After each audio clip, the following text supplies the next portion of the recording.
I just became the billionaire's daughter-in-law. The richest man in the country set his sights on me. He wants me to be his son's wife. My mission, to properly discipline his cheating, money-burning loser of a son.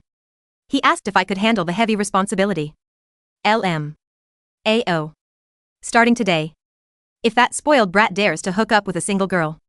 Snapping his legs in half. I was smashing beers.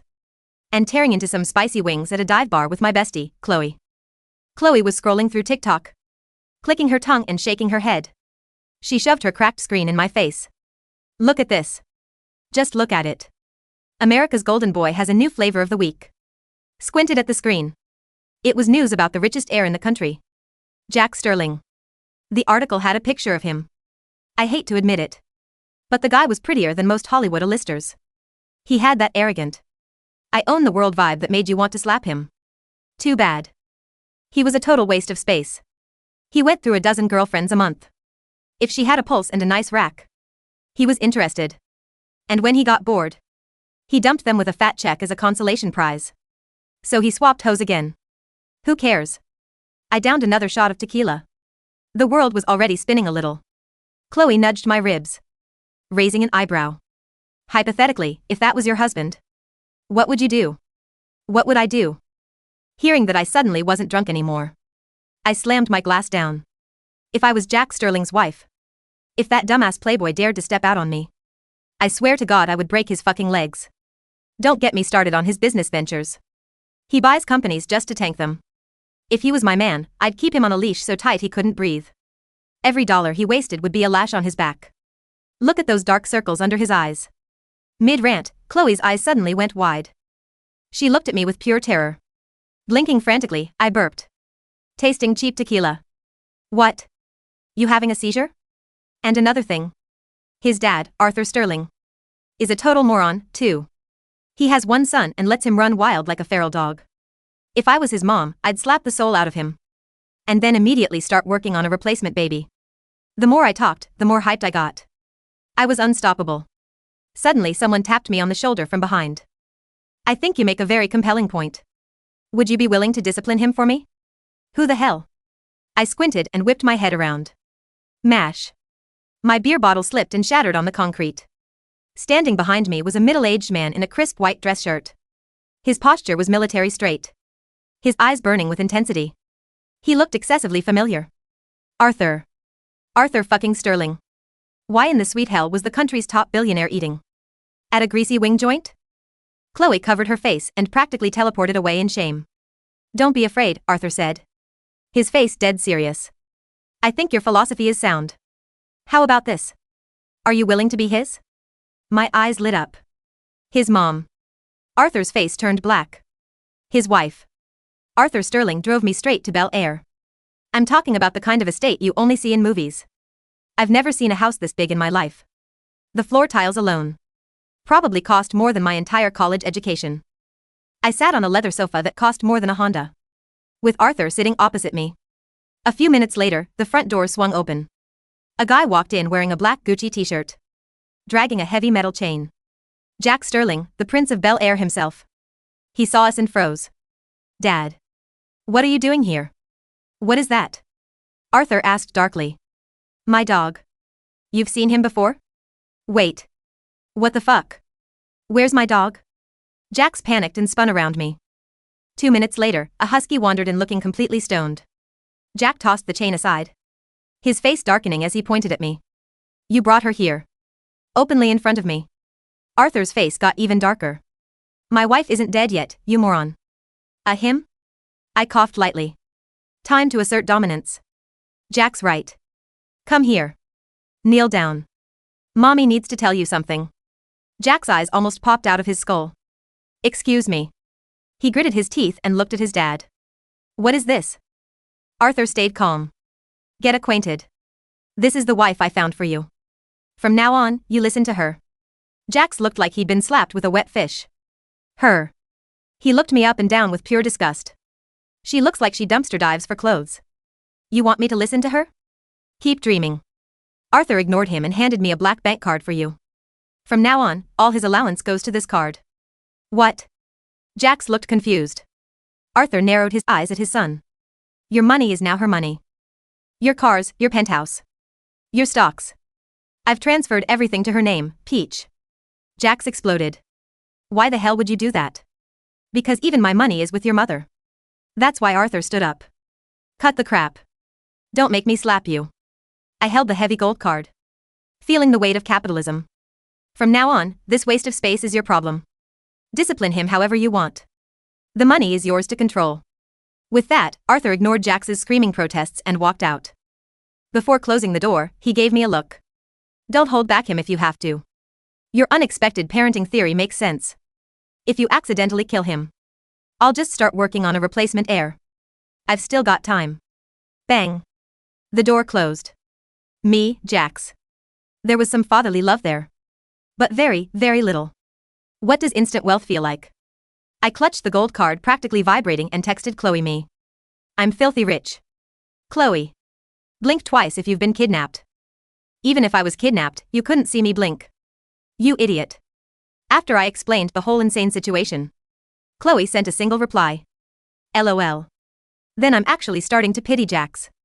With you in charge, God help him. Whatever. I'm a gentle soul. Hey. You homeless girl. A disgruntled voice came from behind. I turned around. Holy hell. Jax was standing there wearing nothing but a towel around his waist. 8-pack ABS, dripping wet. Water tracking down his V-line. He smirked at me like what you see, honey. It's nice. I admitted honestly. I'm Roxy, by the way. He really was ridiculously good looking. Roxy, baby. Jack stepped closer, smelling like expensive citrus body wash. Oh God, I might get a nosebleed. How about you just give me the money back? The moment he mentioned money, the fog in my brain cleared. I clutched the card to my chest and spat out one word. In your dreams, bitch. He was hot, but he wasn't Benjamin Franklin hot. Trying to seduce me.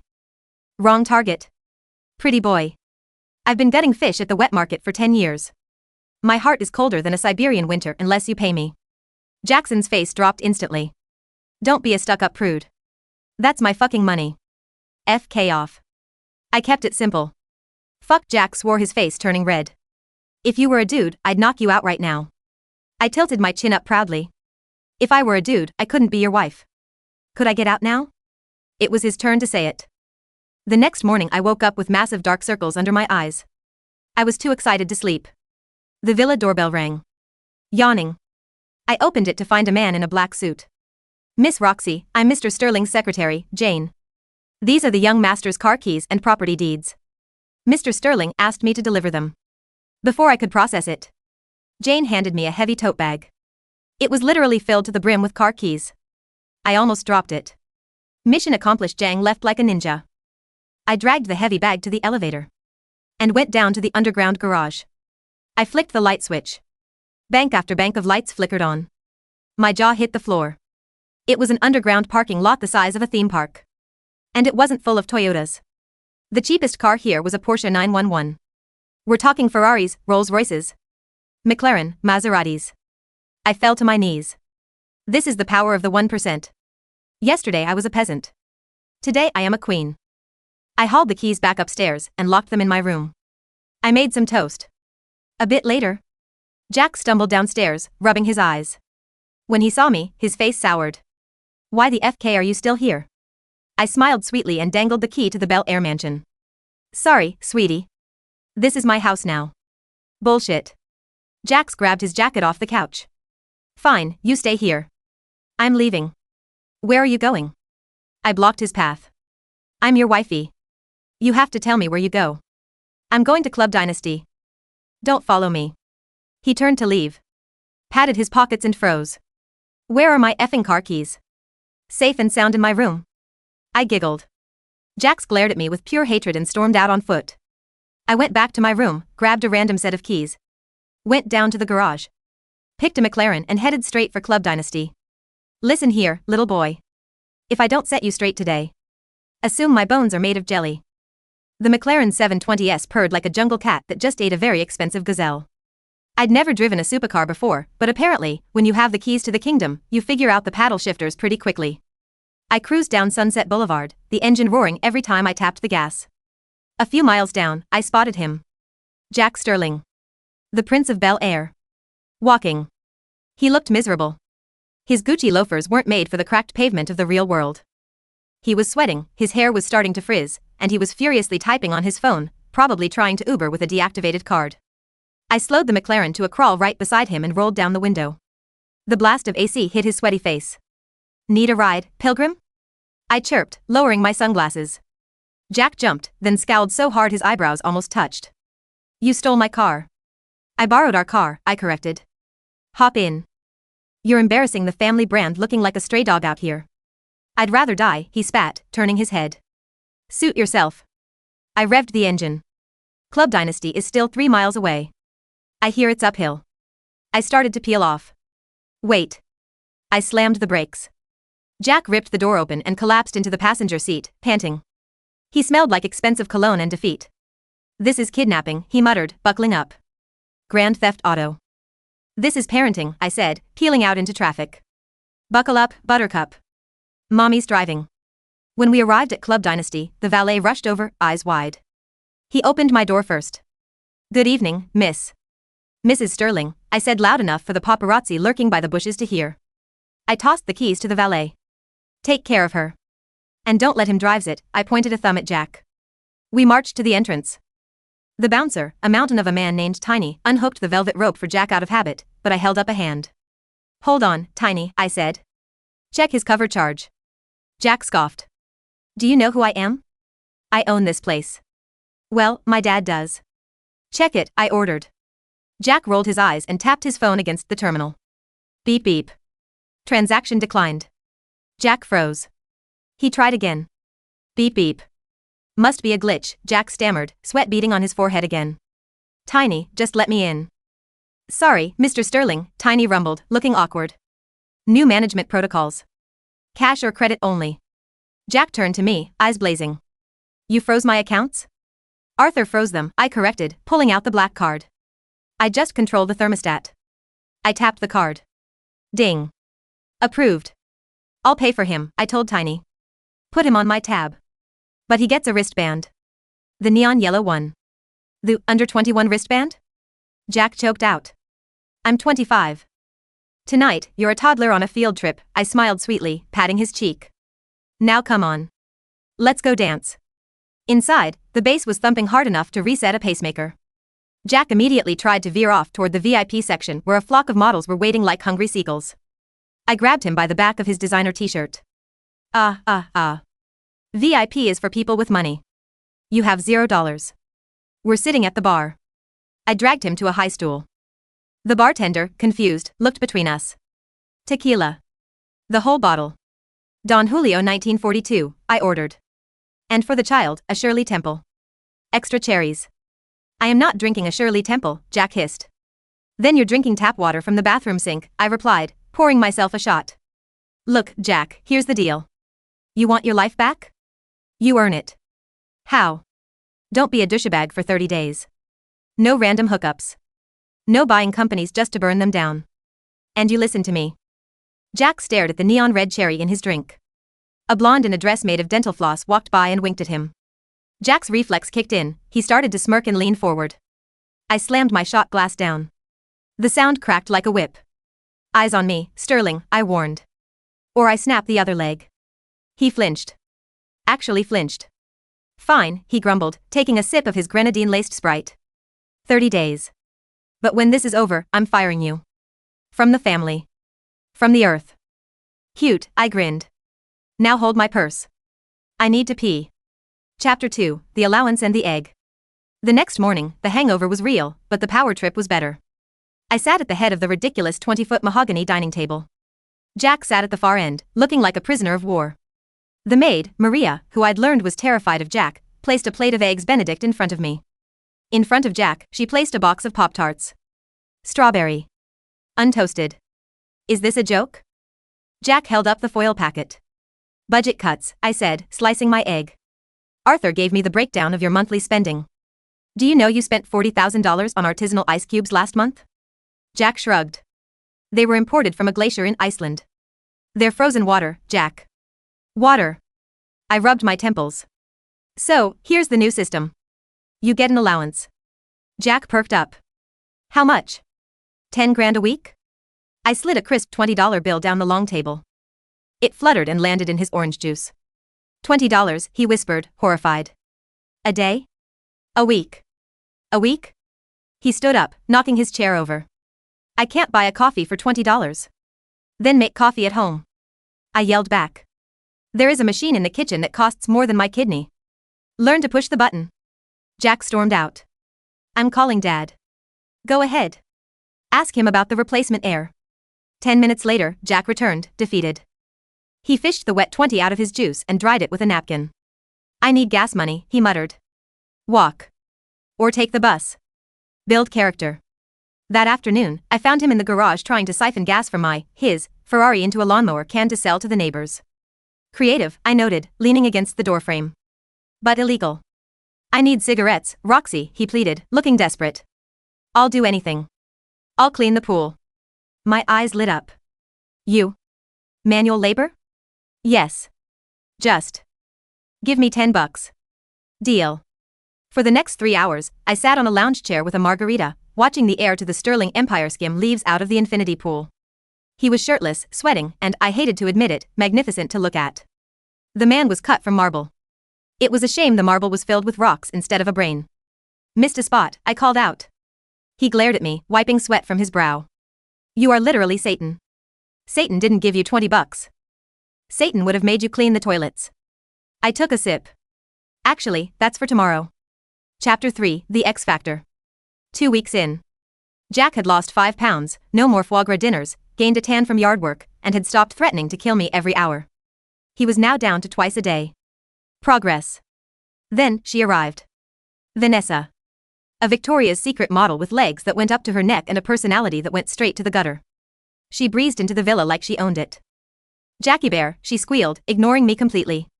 Jack, who was currently folding his own laundry on the sofa, my latest torture method, looked up in panic. Vanessa? What are you doing here? I missed you. And I saw the news about your housekeeper? She glanced at me with a sneer. Can you get me a sparkling water, hun? I stood up slowly. I'm his wife. Vanessa laughed. A tinkling, fake sound. Oh, right. The arrangement. Arthur's little joke. Anyway, Jack, baby, my birthday is coming up. I saw this cute little yacht. Jack looked at me. Then he looked at Vanessa. Usually, this was the part where Jack would pull out the black card. But Jack didn't have the card. He had $18 and a coupon for Subway. Jack stammered. I can't right now, Van. Vanessa's smile dropped instantly. What do you mean you can't? It's only $2 million. I don't have it, Jack said, his voice quiet. Excuse me? She stepped back. You're Jack Sterling. Actually, I interjected, walking over to wrap an arm around Jack's tense shoulders. All his assets are in my name. If you want the yacht, you have to ask me. Vanessa looked at me like I was a cockroach. Fine. Can I have the yacht? No, I smiled.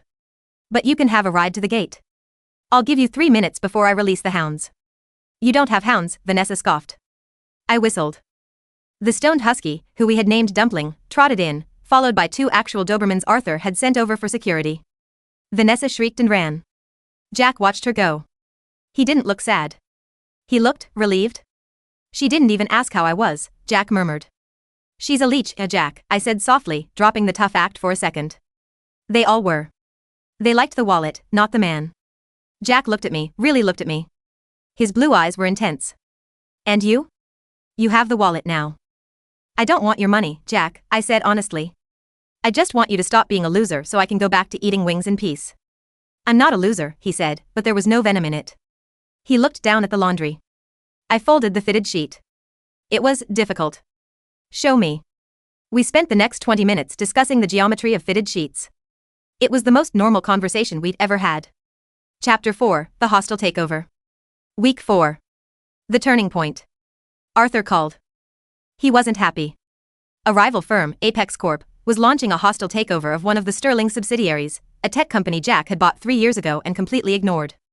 He needs to fix this, Arthur barked over the speakerphone. Or I'm cutting him out of the will entirely. Wife or no wife? I'm on it, I said. I found Jack in the gaming room. He was playing FIFA. Game over, I said, unplugging the console. Suit up. We're going to the office. I hate the office. Everyone stares at me like I'm an idiot. Because you act like one. Today, you're going to act like a shark. I dressed him. Not in his usual flashy Gucci logos, but in a sharp, navy bespoke suit. I fixed his tie. I combed his hair back. Listen to me, I said, gripping his lapels. You know this tech company. You bought it because you liked their gaming engine, right? Yeah, Jack said, surprised. The physics engine is revolutionary. But the marketing sucked. Exactly. Apex wants it for the patents. They're going to gut it and fire the engineers. Do you want that? Jack frowned. No. Dave, the lead dev, is a good guy. He has kids. Then fight for Dave. We walked into the boardroom. 12 old men in gray suits sat around the table, led by a shark named Marcus from Apex Corp. Ah, the prodigal son, Marcus sneered. Here to sign the surrender papers? Jack looked at me. I nodded. Go. Jack sat down. He didn't slouch. He placed his hands on the table. Actually, Marcus, Jack said, his voice steady. I've been reviewing the Q3 projections. Your valuation is based on the hardware assets. You're undervaluing the IP of the physics engine by at least 40%. Silence. The room went dead silent. Even Arthur, who was on a video screen at the end of the table, raised an eyebrow. Excuse me? Marcus laughed nervously. You heard me. Jack stood up and started pacing. He started talking specs. He talked about coding architecture, scalability, and market integration. He wasn't speaking corporate buzzwords, he was speaking passion. He knew this stuff. He was a nerd deep down, buried under layers of Playboy nonsense. We're not selling, Jack concluded, slamming his hand on the table. In fact, we're acquiring your gaming division. Hostile counteroffer. Roxy, cut the check. My jaw dropped. I pulled out the checkbook. How much? All of it, Jack grinned. A real, dangerous grin. By the time we left, Marcus was sweating through his suit, and the sterling stock had jumped 4%. In the elevator, the adrenaline was pumping. Jack looked at me, his chest heaving. I did it. You did good, kid, I punched his arm. I felt powerful. And not just because of the money. That's competence, Jack. It's a better high than cocaine. He laughed. Then, without warning, he grabbed my face and kissed me.